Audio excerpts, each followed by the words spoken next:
আমরা এখন সকলে মিলে আরামবাগ থেকে উপস্থিত হলাম শহীদ মিনার ময়দানে।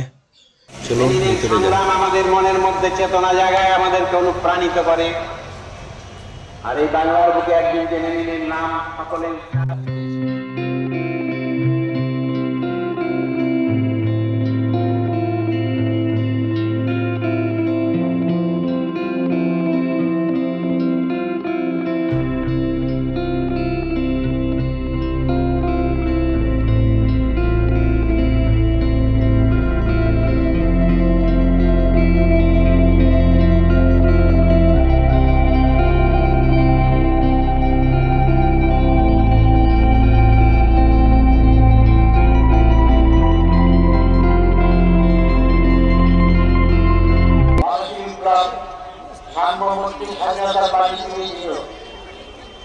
রক্ষা করতে পারেনি, কিন্তু রাশিয়া সাম্যবর্তী স্বাধীনতা বাহিনী কার্যকরী করছে, নূতন সভ্যতা গড়ে তুলছে।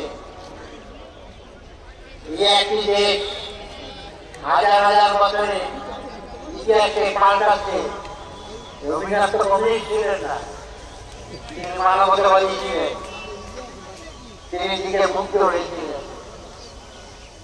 1934 সাল 1939 সালে রবীন্দ্রনাথের অসাধারণ উক্তি তুলে আপনারা চমকে উঠবেন। 1939 সালে রবীন্দ্রনাথ লিখছেন, কবি অমিয় চক্রবর্তীকে লিখছেন, তিনি লিখছেন নবযুগে তপভূমি দেখে আমি আনন্দিত এবং আশান্বিত। নবযুগে তপভূমি দেখে আমি আনন্দিত এবং আশান্বিত। মানব ইতিহাসে আমি এরকম আনন্দ এবং আশার কারণ পাই না। আমি জানি প্রকাণ্ড একটা বিপ্লবের মধ্যে দিয়ে রাশিয়া এই নবযুগে এনেছে। আবার আমি জানি এই বিপ্লব বহু বছরে পাপের প্রায়শ্চিত্তের বিধান। সমাজতন্ত্রের বিপ্লব হচ্ছে বহু বছরে পাপের প্রায়শ্চিত্তের বিধান বলছেন রবীন্দ্রনাথ। বলছেন এই বিপ্লব সবচেয়ে নিষ্ঠুর এবং প্রবল বিপুল বিরুদ্ধে বিপ্লব। বলছেন নব্য রাশিয়া মানব সভ্যতার পাদক থেকে সবচেয়ে ভয়ঙ্কর মৃত্যুশোল বের করার সাধনা করছে। সেই মৃত্যুশোল কি? লোভ। এবং আশা করি তাদের সাধনা সার্থক হোক। লোভ মুক্ত মানব সমাজ গড়বার সংগ্রাম করছে এই রাশিয়া, বলছেন রবীন্দ্রনাথ। রবীন্দ্রনাথকে আজকের বুদ্ধিজীবী বলবেন, কি বলবেন তারা?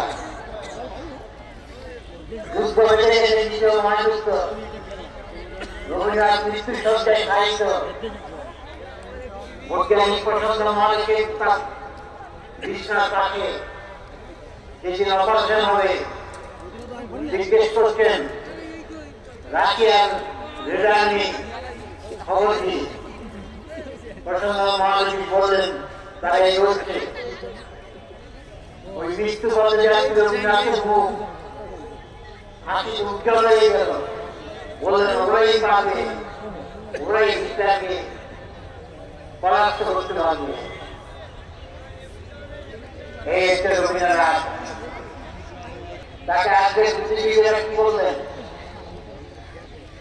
ঈশ্বরচন্দ্র বলেছেন রাশিয়া গিয়েছে শ্রমিক শ্রেণী রাষ্ট্র, শ্রমিক শ্রেণীর সমাজ, শ্রমিক শ্রেণীর সভ্যতা, বিশ্ব সভ্যতাকে সমৃদ্ধ করেছে।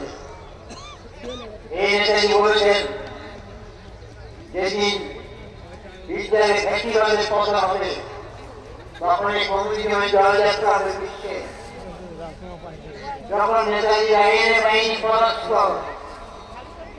সিঙ্গাপুর থেকে শেষ ভাষণে বলছেন হতাশার কোন কারণ নেই, এখনো মহান স্বামী বেঁচে আছেন, এবং তিনি বিশ্বকে অনেক কিছু দেবেন। বলছেন ঈশ্বরচন্দ্র, শরৎচন্দ্র রুশ বিপ্লবের দ্বারা প্রভাবিত হয়ে লিখেছেন পথের দাবি। এদেশের বিপ্লবীদের সামনে রেখেছেন তোমাদের শ্রমিক বিপ্লব করতে হবে, সমাজ প্রতিষ্ঠা করতে হবে। শহীদ ভগৎ সিং, তাকে বিদ্রোহে বলা হয়েছিল তুমি তো ঈশ্বর মানো না, অন্তত ফাঁসির আগে একটা ধর্মগ্রন্থ পাঠ করো। ভগৎ সিং উত্তর দিচ্ছে আমি আমার ধর্মগ্রন্থ পাঠ করছি, সেটা হচ্ছে লেনিনের জীবনী। এই তো ভগৎ সিং। প্রেমচাঁদ, সুব্রমণ্যম ভারতী হতে শুরু করে নজরুল প্রত্যেকেই সোভিয়েত সমাজতন্ত্রের জয়গান দিয়েছে।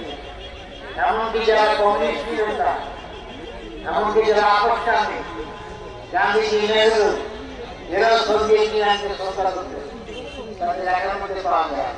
যদিও তারা মার্ক্সবাদ কমিউনিজমের সাথে একমত ছিল, কিন্তু একটা নতুন সভ্যতা হিসেবে সকলেই শ্রদ্ধাকে দেখছিল।